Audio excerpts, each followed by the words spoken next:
Mabilis na napabangon si Janine sa kanyang pagkakaupo nang marinig niya ang pagtawag ng asawa sa kanyang pangalan. Malalim siyang napabuntong hininga bago naglakad patungo dito. Naabutan na lamang niya itong inaasikaso ang sarili. Mukhang nagmamadali ito dahil huli na ito sa pinapasukang trabaho. Pinagbaon mo na ba ako ng pagkain? Tanong nito sa kanya. Ngumiti lamang si Janine dito bago tumango. Ikaw nang bahala sa mga bata at siguraduhin mong malinis tong bahay ha. Utos nito sa kanya. Muling tumango si Janine. Pagkatapos noon ay umalis na ang kanyang asawa. Hinalikan siya nito sa pisngi, saka siya nito nilagpasan. Nanatili naman si Janine sa kanyang pwesto habang pinapanood ang papalayong bulto ng asawa. Muli rin siyang napabuntong hininga. Alas 7 pa lamang ng umaga ngunit tulog pa ang mga anak nila. Kaya naman napagpasyahan din ni Janine na handaan muna ang mga ito ng almusal. Magulo din ang bahay nila at mukhang kailangan niya itong malinisan bago magising ang mga anak. Mahihirapan at mababaling kasi ang buong atensyon niya sa pag-aalaga at sa pagbabantay sa mga ito. Wala namang bago sa buhay ni Janine magmula noong mag-asawa siya. Same routine na nga kung tatawagin niya ito. Hindi niya na rin kasi magawa ang mga bagay na gusto, katulad lamang ng pagtatrabaho. Mahirap din kasi para sa kanya na gastusin ang perang sinusweldo ng asawa para sa kanyang sariling pangangailangan. Makalipas ang 30 minuto, paghahanda ng pagkain ay inasikaso naman ni Janine ang pagliligpit ng kaunting kalat sa kanilang sala. Nagwalis siya doon at pinalitan ang mga bagay na kailangan ng karpet at punda ng unan. Pagkatapos din nun, ay inasikaso niya naman ang kanyang mga anak. Pumunta siya sa mga kwarto ng mga ito at ginising ang dalawa. Jonas, Jason, gising na mga anak! Aniya, habang tinatapik ang pisngi ng dalawa. Ilang segundo lamang ay naunang nagising si Jason. Habang si Jonas ay mabilis na bumangon at kinusot ang kanyang mata, saka lumingon kay Janine at ngumiti ng matamis. Good morning, Mama! Sabay na bungad ng dalawa bago siya nito yakapin ng mahigpit. Ngumiti naman si Janine. Mukhang nawala ang pagod niya sa paglilinis at pagluluto kanina. Magandang umaga mga anak, maghilamos na kayo at mag-almusal. Aniya rito. Palihim siyang napahagikik ng mabilis na tumakbo sa kanya si Jason mula sa kama. Habang inaalalayan niyang bumaba naman sa kama si Jonas. Nasa 8 taong gulang na si Jason, kaya bihira na lamang itong humingi ng tulong sa kanya kumpara naman kay Jonas na nasa 6 na taong gulang pa lamang. Pagdating sa sala ay masaganang sigaw ni Jason ang salitang fried rice, scrambled egg at hotdog nang makita ang nakahaing pagkain, habang si Jonas naman ay pumapalakpak lamang. O siya, may liligpitin lang si Mama ha, walang mag-aaway. Paalala at paalam niya sa mga ito. Mabilis namang tumango ang dalawa. Hinayaan niya munang kumain ng mga ito at pumunta naman sa banyo. Kailangan niya rin kasing asikasuhin ang paglalaba ngayong araw, kaya naman pinaghiwalay niya ang mga tricolor sa puti. Makalipas ng ilang oras na paggugol ni Janine sa pag-aalaga at paglilinis ng buong bahay, ay pabagsak siyang naupo sa sopa. Saglit muna niyang binaling ang atensyon sa kanyang cellphone. Abala lamang siya sa pag-i-scroll nang mapukaw naman ang kanyang atensyon sa isang post. Job hiring. Aniya sa kanyang isip. Maraming detalye na nakalagay doon. Konektado din ito sa kanyang kurso at hindi niya naman kinakailangang umalis pa sa kanilang bahay dahil work from home naman ito. Nakaramdam naman ng pagkabuhay ng dugo si Janine dahil aminado naman siyang hindi niya kailanman nasubukan na gamitin ang kanyang napag-aralan. Bigla na lang tuloy siyang na-excite na subukan, ngunit kailangan niya munang ipaalam sa kanyang asawa. Hindi naman siguro masama na maghanap siya ng ibang pagkakaabalahan at kumita kahit nasa kanilang tahanan.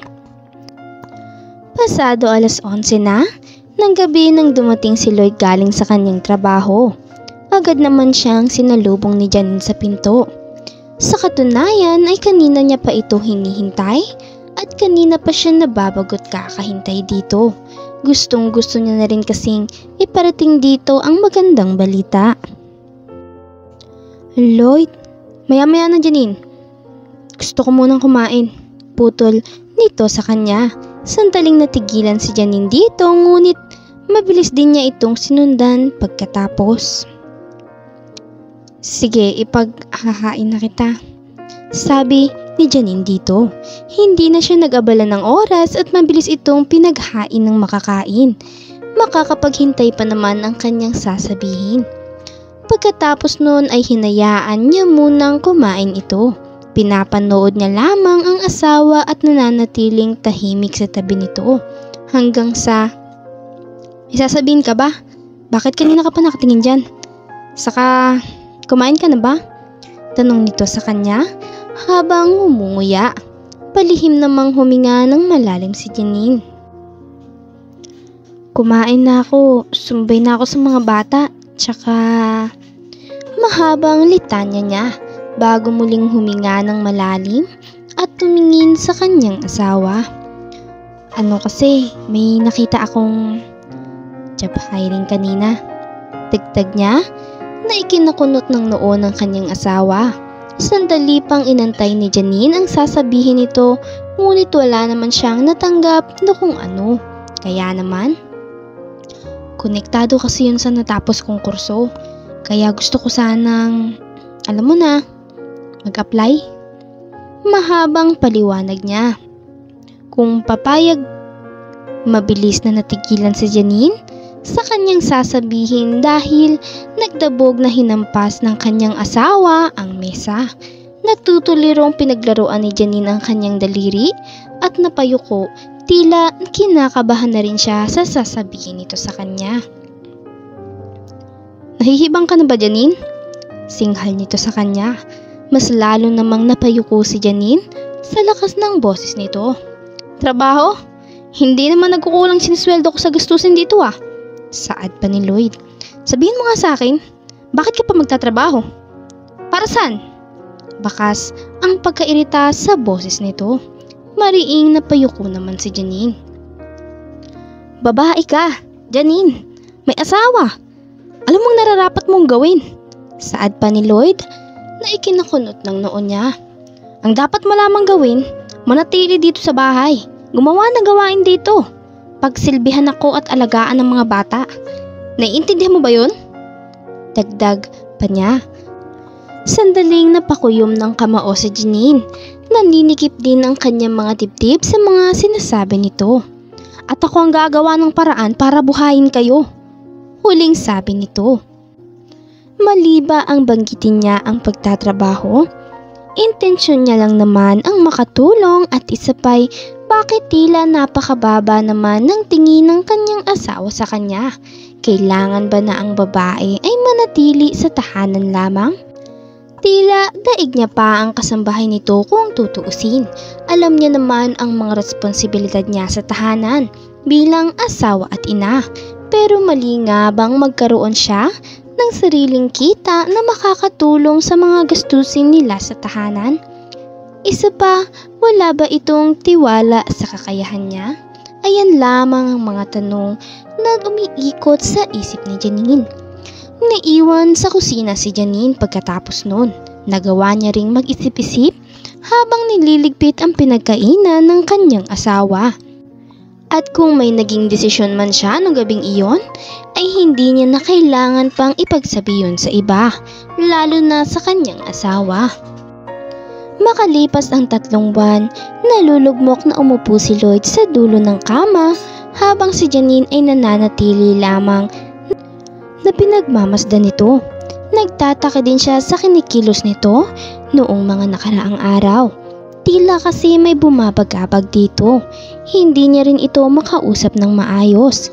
At isa pa, mukhang stress na stress din sa buhay ang itsura nito. Kahit pa ilang beses niya rin itong kausapin at tanungin kung anong problema ay hindi naman ito umiimik sa kanya. Tahimik lang na pinagmasdan ni Janine ang kanyang asawa nang biglang may tumawag sa cellphone nito. Kitang-kita ni Janine ang pagod sa mga mata ng asawa habang nakikinig lamang ito sa kanyang kausap. Tangulang ang pagsagot nito at mahinang pagsang-ayon.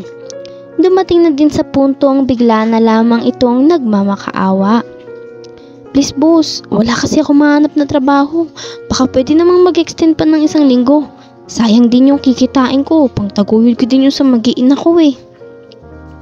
Bakas ang lungkot sa boses ni Lloyd. Nung wala naman itong natanggap na sagot ay napasabunot ito sa kanyang buhok at binato ang cellphone. Bagay na mas lalong pinagtaka ni Janine. Dahan-dahang lumapit si Janine sa kanyang asawa. Pilit pinapatahan ito. "Wala na akong trabaho. Paano ko na lang itataguyod ang pamilyang to?" Mahinang usal ni Lloyd. Bakas ang labis na panlulumo habang pinapatahan siya ng kanyang asawa. "Pakiramdam ko napakawalang kwenta kong tao ngayon, Janine." Dagdag pa nito. "May paraan pa naman siguro. Makakahanap ka pa naman ng trabaho." Saad ni Janine. Umiling lamang ang kanyang asawa. Sa edad kasi nito ngayon ay mukhang mahihirapan na itong makahanap ng bagong trabaho. Kahit pa siguro ay magaling ito, mas lamang pa rin kasi sa mga kumpanya ang bata pa. Wala rin silang naipon sa pagtatrabaho dahil naubos na ang mga ito sa mga gastusin sa kanilang bahay. Idagdag pa ang pagpapadala ni Lloyd sa kanyang mga kapatid na mayroon na ring pamilya. Ngayon pa lamang siya natauhan na ibinigay niya na ang lahat at walang natira para sa kanila. "Kung magnegosyo na lang tayo para hindi mo na kailangan pang maghanap ng trabaho. Tutulungan na lang kita." Dagdag pa ni Janine na mas lalong ikinailing ng asawa. "Paano? Wala tayong naipon. Wala lang natira sa atin pang pundar sa negosyo na iniisip mo." Anito, ngumiti naman si Janine. "Huwag kang mag-alala, mahal. May naipon ako." Saad niya dito bago malalim ng huminga. "Ang totoo kasi, nagtrabaho ako. Katulad nung nabanggit ko sa'yo nung may job hiring." Pag-amin niya. "Sinubukan ko dahil work from home naman at natanggap ako. Sorry, hindi ko nasabi sa'yo ah." Dagdag niya pa at napayuko. Sandaling katahimikan ang bumalot sa kanilang dalawa. Hanggang sa malakas na lang na umiyak si Lloyd at niyakap ng mahigpit ang kanyang asawa. "Salamat mahal. Patawad din." Utal na sambit nito. "Patawad dahil hindi ako naniwala na kaya mo at hindi ako dumepende sa'yo noon." "Ayos lang yun mahal. Alam ko naman na tama ka sa parte na dapat ay sa bahay lang ako. Nag-aalaga ng mga anak natin at pinagsisilbihan ka. Dahil yun ang responsibilidad ko sa inyo bilang ina at asawa. Pero ayaw ko rin kasi na nakikita kang nahihirapan kung paano kami bubuhay ng mga anak mo at mga kapatid mo. Kaya nagmatigas ako." Ani ni Janine. "Pero dahil nagmatigas ka noon ay may paraan naman tayong maitaguyod ang mga anak natin. Kaya salamat talaga ha." Masasabing mahirap nga magsimula sa katiting na meron ka. Ngunit habang tumatagal ay naitaguyod naman ng mag-asawa ang paggawa ng stationery needs na kanilang binibenta sa online. Ngunit laking pasasalamat nila nang lumago iyon. Dumating kasi sa punto na mas lalong nagkaroon ng bonding ang pamilya nila sa business na yon at hindi na rin kailangan pa ni Lloyd na magtrabaho. Ito na rin ang nag-aasikaso at tumutulong sa kanyang asawa. Siguro ay pagsubok nga ang pagkatanggal nito sa trabaho upang magkaroon ng pagpapahalaga sa kanyang asawa at mga anak. At ang pagsubok din na iyon ang nagsilbing dahilan upang mas makita nila ang kakayahan ng bawat isa. Noon lang kasi napagtanto ni Lloyd na magaling siya sa pagbuo ng mga graphic design at si Jenny naman ay nakatoka sa pagbebenta sa mga customer habang ang dalawang bulinggit ay tumutulong sa paggupit at pagbabalot ng mga stationery needs, kagaya ng mga stickers. Sa isang relasyon ay kinakailangan ng tiwala at suporta para sa isa't isa. Kinakailangan din ng maayos na komunikasyon ang bawat isa. Laging tandaan, huwag ipagkait ang tiwala at paniniwala sa partner nyo dahil iyon ang makakabuti sa inyo at sa inyong relasyon. Maraming salamat sa panonood mga kakwentuhan. Huwag kakalimutang mag-subscribe at pindutin ang notification bell para lagi kayong updated sa ating mga bagong istoryang mapupulutan ng aral at inspirasyon sa buhay. Hanggang sa susunod nating istorya mga kakwentuhan.